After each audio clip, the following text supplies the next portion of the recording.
नमस्कार, बहुत स्वागत है आपका। खबर दिन भर देख रहे हैं आप। मैं हूं आपके साथ शिवम सोनी। प्रधानमंत्री मोदी ने मंगलवार को 70,126 युवाओं को नियुक्ति पत्र सौंपा। इस दौरान रोजगार मेला कार्यक्रम को संबोधित करते हुए पीएम मोदी ने कहा, आज 70,000 से अधिक युवाओं को नियुक्ति पत्र दिए गए हैं। रोजगार मेला एनडीए बीजेपी सरकार की नई पहचान बन गई है। रोजगार मेले के दौरान नई नियुक्तियों को संबोधित करते हुए पीएम मोदी ने कहा कि आज भारत में एक निर्णायक सरकार और राजनीतिक स्थिरता है। राजनीतिक भ्रष्टाचार, सरकारी योजनाओं में विसंगतियां और सार्वजनिक धन का दुरुपयोग पिछली सरकारों के पर्याय थे। इंडिया में आई रिपोर्ट देखी होगी, अखबारों में, टीवी पे काफी कुछ देखने को मिला। एक राज्य की उसमें चर्चा है, और चर्चा क्या है? एक राज्य में कैश फॉर जॉब के घोटाले की जांच में जो बातें बाहर निकल करके आई हैं, वो मेरे देश के नौजवानों के लिए बहुत बड़ा चिंता का विषय लेके आई है। उस राज्य का क्या पद्धति है, क्या बात उभर करके आई है? नौकरी सरकारी चाहिए तो हर पद के लिए, जैसे होटल में आप खाना खाए जाए और रेट कार्ड होता है ना, हर पद के लिए रेट कार्ड है। रेट कार्ड बताया गया, और रेट कार्ड भी कैसा है? छोटे छोटे गरीबों को लूटा जा रहा है। अगर आप सफाई कर्मी की नौकरी चाहिए तो उसके लिए आपको ये रेट रहेगा, भ्रष्टाचार में इतना देना पड़ेगा। अगर आपको ड्राइवर की नौकरी चाहिए तो ड्राइवर की नौकरी के लिए ये रेट रहेगा। अगर आपको क्लर्क की नौकरी चाहिए, टीचर की नौकरी चाहिए, नर्स की नौकरी चाहिए, तो आपको ये रेट रहेगा। आप सोचिए, हर पद के लिए उस राज्य में रेट कार्ड चला करता है, और कटमनी का कारोबार चलता है। देश का नौजवान कहां जाएगा? ये स्वार्थी राजनीतिक दल जॉब्स के लिए रेट कार्ड बनाते हैं। अब देखिए, कुछ दिन पहले एक और मामला सामने आया था। रेलवे के एक मंत्री ने जॉब दे के बदले में गरीब किसानों की जमीनें लिखवा ली थी।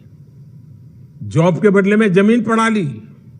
वो भी केस सीबीआई में चल रहा है, कोर्ट में चल रहा है। भाइयों बहनों, आप देखिए, आपके सामने दो चीजें साफ है। एक तरफ परिवारवादी वो पार्टियां, भाई भतीजावाद करने वाली वो पार्टियां, भ्रष्टाचार में रोजगार के नाम पर देश के नौजवानों को लूटने वाली पार्टियां, जो रेट कार्ड, हर चीज में रेट कार्ड, हर चीज में कटमनी, उनका रास्ता है रेट कार्ड। जबकि हम युवाओं के उज्जवल भविष्य को सेफ गार्ड करने पर काम कर रहे हैं। रेट कार्ड आपकी काबिलियत को, आपके सामर्थ्य को, आपके सपनों को चूर चूर कर देते हैं। हम आपके सेफ गार्ड में लगे हैं, जो आपके सपनों के लिए जीते हैं, आपके संकल्पों को साकार करने के लिए काम कर रहे हैं। आपकी हर इच्छा आकांक्षा, आपके परिवार की हर इच्छा आकांक्षा, उसको सेफगार्ड करने में हम लगे हैं।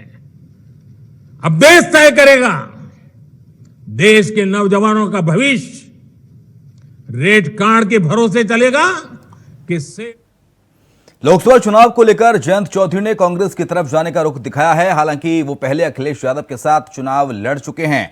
पश्चिमी यूपी में अच्छा दबदबा रखने वाली रालोद अध्यक्ष जयंत चौधरी सपा के समर्थन से ही राज्यसभा के सांसद हैं। रिपोर्ट देखिए।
है।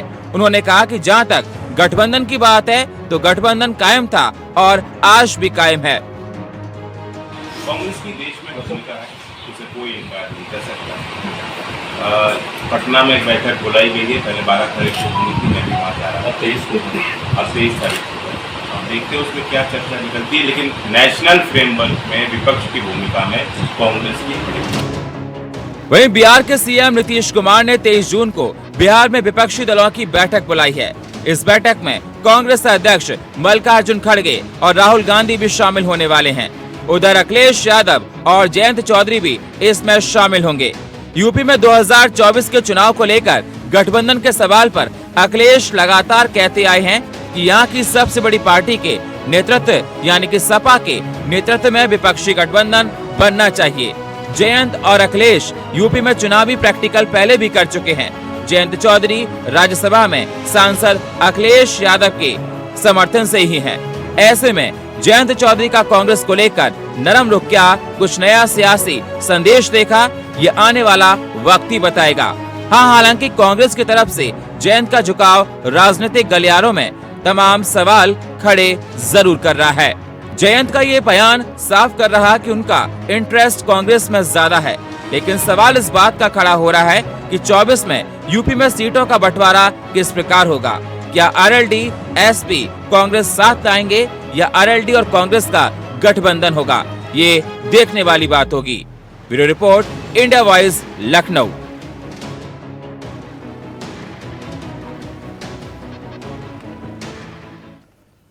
उधर यूपी की बात जेल में बंद बाहुबली मुख्तार अंसारी पर विचाराधीन गैंगस्टर एक्ट के मामले में आज फैसला आना था, लेकिन मिली जानकारी के मुताबिक अब मुख्तार पर आने वाला फैसला 15 जुलाई तक के लिए टल गया है। इस मामले में गाजीपुर की एमपी एमएलए कोर्ट 15 जुलाई को अपना फैसला सुना सकती है। मुख्तार के खिलाफ गैंगस्टर का मामला कोर्ट में विचाराधीन है। साल 2009 में करंडा थाने में मुख्तार अंसारी पर हत्या का केस दर्ज हुआ था। उसी साल मोहम्मदाबाद थाने में मीर हसन की ओर से खुद पर हमला करने के मामले में एक एफआईआर दर्ज कराई गई थी।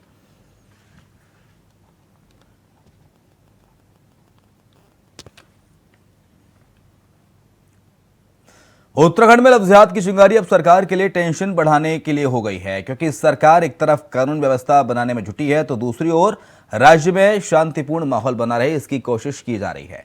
उत्तराखंड की धामी सरकार इन दिनों लफ्जियात जैसी बड़ी परेशानियों से घिरती हुई नजर आ रही है। जिस सरकार इससे निपटने जहां युद्ध स्तर पर कार्रवाई का दावा कर रही है, तो वहीं दूसरी तरफ स्थानीय जनता के आक्रोश के चलते विशेष समुदाय के लोगों का पलायन भी शुरू हो चुका है, जो सरकार की चिंताएं बढ़ाने वाला हो गया है। ऐसे में अब सरकार और प्रशासन के लिए महापंचायत भी मुसीबत बनती नजर आ रही है।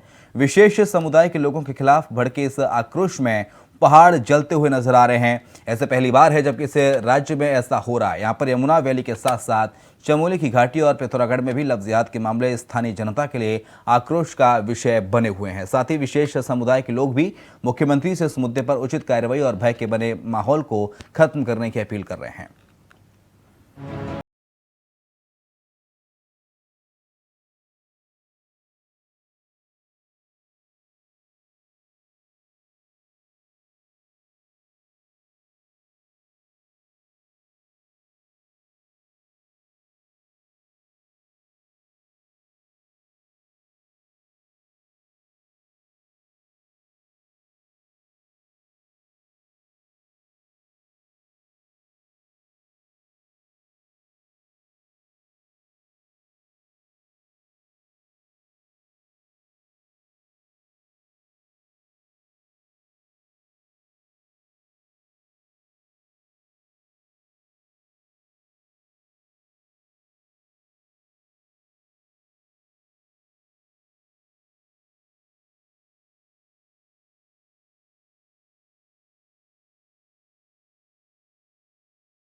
अपनी प्रवृत्ति के खिलाफ। पहाड़ तो शांत था, पहाड़ में लोग शांति के लिए आते हैं, पहाड़ विनम्र है और मौसम के लिहाज से भी पहाड़ ठंडा होता है, लेकिन आज वो सुलग रहा है तो चिंता का विषय है। हमारे पास लगातार लोगों की फ़ोन कॉल्स आ रहे थे, हमारे कार्यकर्ताओं को के भी जो भारतीय जनता पार्टी से जुड़े हैं और अन्य लोगों के भी। तो वो लोग यही कह रहे थे कि भाई हालात को कंट्रोल में करना है और एक डर का भय का वातावरण है। तो उसके लिए हम माननीय मुख्यमंत्री जी के पास गए थे। हमने माननीय मुख्यमंत्री जी से कहा कि जिन लोगों ने गलत किया है, अगर कोई गलत इंटेंशन के साथ बच्चियों के साथ गलत कोई साजिशन गलत कर रहा है तो ऐसे लोगों के खिलाफ सख्ती से निपटने की आवश्यकता है। ऐसे लोगों को कड़ी सज़ा मिले, इसका भी ध्यान रखने की ज़रूरत है। लेकिन बेगुनाह लोगों के साथ अन्याय ना हो। उनके अंदर जो एक डर का वातावरण है, जो भय का वातावरण बना हुआ है, उससे वो बाहर आए। वो इस वक्त डरे सहमे हुए बैठे हुए हैं और डर की वजह से वो स्वतः ही अपने आप वहाँ से पलायन करते हुए भी नजर आ रहे हैं। तो ये नहीं होना चाहिए।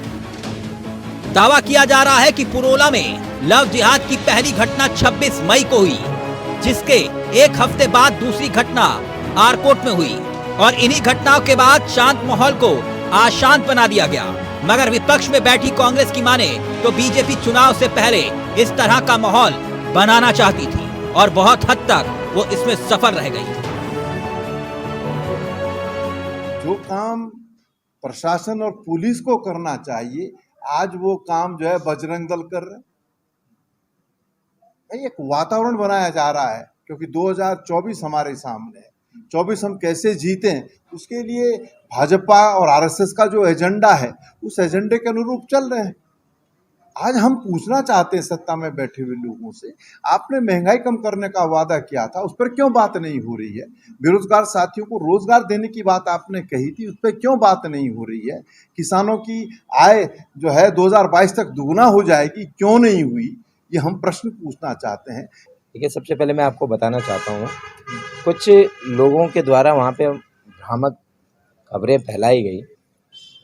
स्थिति बिल्कुल शांत है, लोग बिल्कुल अपने हम भाईचारे के साथ रहते हैं। लेकिन कुछ चीज़ें थी जो एक अराजक तत्व के द्वारा वहाँ पे जो कुकृत्य करने जा रहा था, उस दौरान मैं खुद उस घटनाक्रम पे उस क्षेत्र में ही था और जब मैंने वो घटना का पता लगा तो मैं खुद जो है थाने में गया। वहाँ के प्रशासन को, जो आपके वहाँ एसएचओ है, उससे बात करके मैंने वहाँ की घटनाओं को, जो घटना हुई उससे रिलेटेड, मैंने कहा जो दोषी है उसको तत्काल जेल भेज दिया जाए। उत्तराखंड के पुरोला क्षेत्र में लव जिहाद की भड़की हुई आग अब राज्य के दूसरे जिलों में विशेष समुदाय के लोगों की चिंता बढ़ाने का काम कर रही है।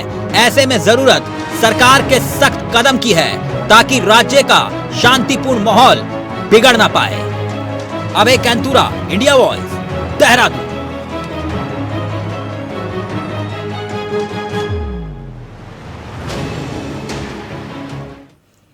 अब फिलहाल वक्त एक ब्रेक का है, जल्द लौटेंगे। तो ब्रेक के बाद आपका स्वागत है। ऑनलाइन गेम और धर्म परिवर्तन रैकेट के आरोप में गिरफ्तार शहनवाज खान उर्फ बद्दो को गाजियाबाद पुलिस ने कोर्ट में पेश किया, जहां से कोर्ट ने उसे 14 दिनों की न्यायिक हिरासत में भेज दिया है। इसके साथ ही धर्मांतरण गिरोह के मास्टरमाइंड शहनवाज मकसूद उर्फ बद्दो से पूछताछ पुलिस कर रही है। सोमवार को देर रात उसे कड़ी सुरक्षा के बीच गाजियाबाद लाया गया था। पुलिस को बद्दो के मोबाइल में 2 मेल आईडी मिली है, उसमें एक उसी के नाम से, दूसरी आईडी किसी अन्य व्यक्ति के नाम से है।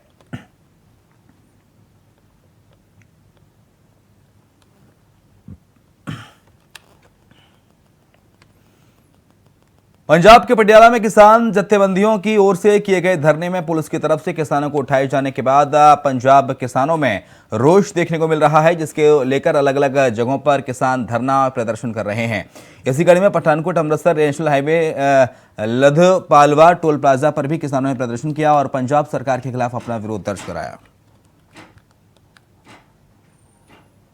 डल्लेवाल ग्रुप का सी ਉਹ ਜਿਹੜਾ ਧਰਨਾ ਉੱਥੋਂ ਚੁਕਵਾਇਆ ਗਿਆ ਸੀ ਪ੍ਰਸ਼ਾਸਨ ਵੱਲੋਂ ਤੇ ਉਹਦੇ ਇਹਨਾਂ ਨੇ ਪ੍ਰੋਟੈਸਟ 'ਚ ਇੱਥੇ ਅੱਜ ਧਰਨਾ ਰੱਖਿਆ ਸੀ ਤੇ ਮੇਰੇ ਨਾਲ ਤਹਿਸੀਲਦਾਰ ਪਠਾਨਕੋਟ ਉਹ ਵੀ ਆਏ ਆ ਇੱਥੇ ਬਤੌਰ ਡਿਊਟੀ ਮੈਜਿਸਟ੍ਰੇਟ, ਨਾਲ ਐਸਐਚਓਜ਼ ਹੈ ਕੰਸਰਨ ਪੁਲਿਸ ਸਟੇਸ਼ਨ ਤੇ ਇਹਨਾਂ ਨੂੰ ਆਪਾਂ ਬੜੇ ਪਿਆਰ ਨਾਲ ਪਹਿਲੇ ਸਮਝਾਇਆ ਸੀ ਕਿ ਵੀ ਇਸ ਤਰ੍ਹਾਂ ਇੱਥੇ ਤੁਸੀਂ ਹਾਈਵੇ ਜਾਮ ਨਾ ਕਰੋ। ਇਹਨਾਂ ਦੀ ਇਹ ਇੱਕ 'ਚ ਪੁਆਇੰਟ ਸੀ ਕਿ ਆਪਾਂ ਪੂਰਾ ਹਾਈਵੇ ਜਾਮ ਕਰਾਂਗੇ ਤੇ ਆਪਾਂ ਇਹਨਾਂ ਨੂੰ ਬੜੇ ਪਿਆਰ ਨਾਲ ਸਮਝਾਇਆ, ਕਨਵਿੰਸ ਕਰਨ ਦੀ ਕੋਸ਼ਿਸ਼ ਕੀਤੀ ਤੇ ਜਦੋਂ 'ਚ ਇਹ ਮੰਨੇ ਨਹੀਂ। ਫਿਰ ਇਹ ਕਹਿੰਦੇ ਸੀ ਕਿ ਨਹੀਂ ਵੀ ਅਸੀਂ ਪੂਰਾ ਹਾਈਵੇ ਜਾਮ ਕਰਨਾ ਤੇ ਇਸ ਲਈ ਜਿਹੜਾ ਪੂਰਾ ਹਾਈਵੇ ਆਪਾਂ ਜਾਮ ਨਹੀਂ ਹੋਣ ਦੇ ਸਕਦੇ ਕਿਉਂਕਿ ਫਿਰ ਲੋਕਾਂ ਨੂੰ ਬਹੁਤ ਜ਼ਿਆਦਾ ਦਿੱਕਤ ਆਉਂਦੀ ਹੈ ਤੇ ਫਿਰ ਆਪਾਂ ਆਪਣਾ ਜਿਹੜਾ ਲੇਟ ਡਾਊਨ ਪ੍ਰੋਸੀਜਰ ਉਹਨੂੰ ਫੋਲੋ ਕਰਦੇ ਹੋਏ ਪਹਿਲੇ ਇਹਨਾਂ ਨੂੰ ਸਮਝਾਇਆ, ਰੋਕਣ ਦੀ ਕੋਸ਼ਿਸ਼ ਕੀਤੀ, ਕਨਵਿੰਸ ਕਰਨ ਦੀ ਕੋਸ਼ਿਸ਼ ਕੀਤੀ। ਜਦੋਂ ਇਹ ਨਹੀਂ ਮੰਨੇ ਤਾਂ ਫਿਰ ਆਪਾਂ ਡਿਸਾਈਡ ਕੀਤਾ ਕਿ ਫਿਰ ਇਹਨਾਂ ਨੂੰ ਜਿਹੜਾ ਇੱਥੋਂ ਦੀ ਲੈ ਕੇ ਜਾਇਆ ਜਾਏ ਥਾਣੇ। ਤੇ ਇਹਨਾਂ ਦੇ ਖਿਲਾਫ ਫਿਰ ਆਪਾਂ ਹੁਣ ਪ੍ਰੀਵੈਂਟਿਵ ਐਕਸ਼ਨ ਕਰ ਰਹੇ ਹਾਂ ਜੀ। ਇਸ ਗਰੁੱਪ ਦੇ ਵਿੱਚ ਜਿਹੜੇ ਇਹਨਾਂ ਦੇ ਮੇਨ ਲੀਡਰ ਹੈ ਮਿਸਟਰ ਹਰਦੀਪ ਸਿੰਘ ਚਿੱਟੀ ਹੈ ਜੀ, ਉਹ ਕਿਸਾਨ ਮੋਰਚੇ ਦੇ ਪ੍ਰਧਾਨ ਹੈ ਇੱਥੋਂ ਦੇ, ਤੇ ਉਹਨਾਂ ਦੇ ਨਾਲ ਬਾਕੀ ਉਹਨਾਂ ਦੇ ਕੋਈ ਤਕਰੀਬਨ 15 ਤੋਂ 20 ਸਾਥੀ ਹੈ। ਇਹਨਾਂ ਨੂੰ ਆਪਾਂ ਥਾਣਾ ਤਾਰਾਗढ़ ਲੈ ਕੇ ਜਾ ਰਹੇ ਹਾਂ ਤੇ ਪ੍ਰੀਵੈਂਟਿਵ ਐਕਸ਼ਨ ਕਰਾਂਗੇ।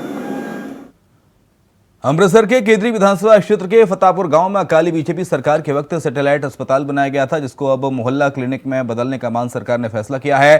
इसको लेकर बीजेपी और सरकारी नेताओं ने सरकार के खिलाफ अकाली नेताओं ने सरकार के खिलाफ मोर्चा खोल दिया है और सरकार के इस फैसले को दुर्भाग्यपूर्ण बताया है।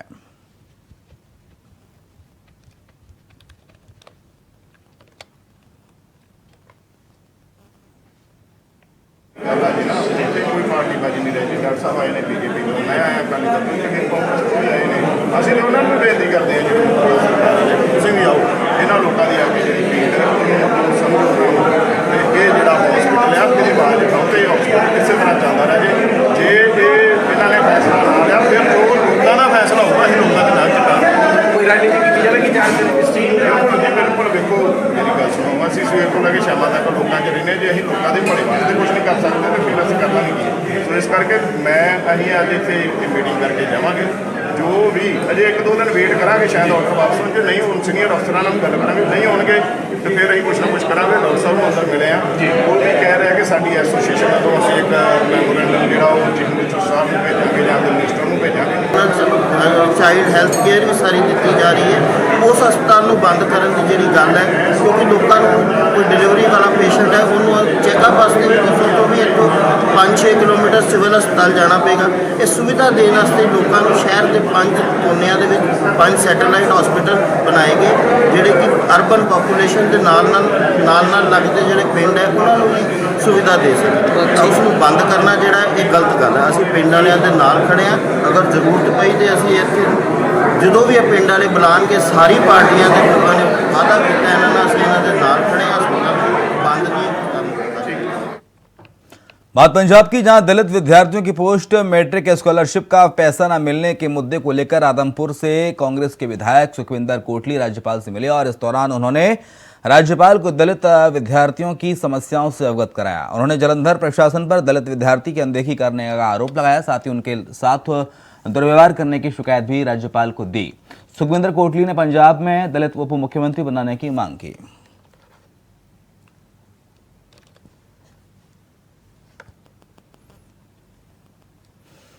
अवैध खनन और मनी लॉन्ड्रिंग के मामले में जेल में बंद सीएम हेमंत सोरेन के विधायक प्रतिनिधि पंकज मिश्रा को इलाज के लिए दिल्ली शिफ्ट किया गया है। उन्हें दिल्ली के फोर्टिस अस्पताल में रेफर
मत छोड़िए, पाप लगेगा आपको।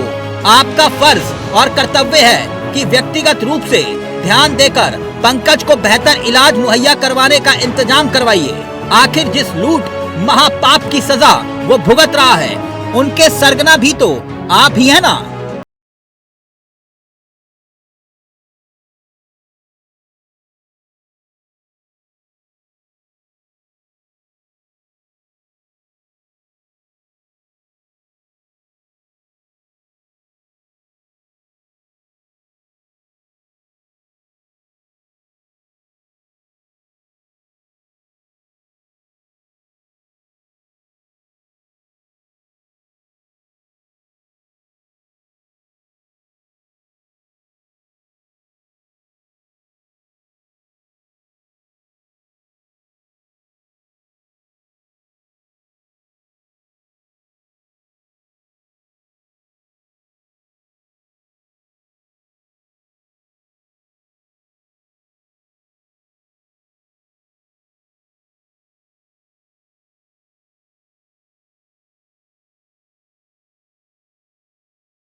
नहीं कि हेमंत सोरेन के लिए उनके विधायक प्रतिनिधि पंकज मिश्रा सिरदर्द बने हुए हैं। तभी तो गाहे बगाहे विपक्ष हेमंत सोरेन की इस कमजोर नब्ज पर हाथ रखता ही रहता है। Bureau report, India voice, Ranchi.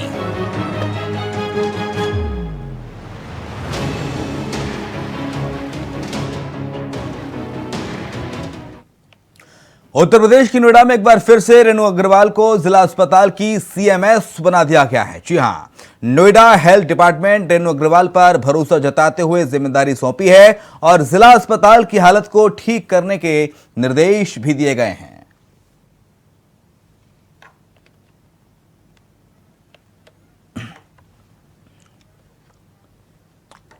और इसी के साथ खबर दिन भर में इतना ही। खबर लगातार जारी है।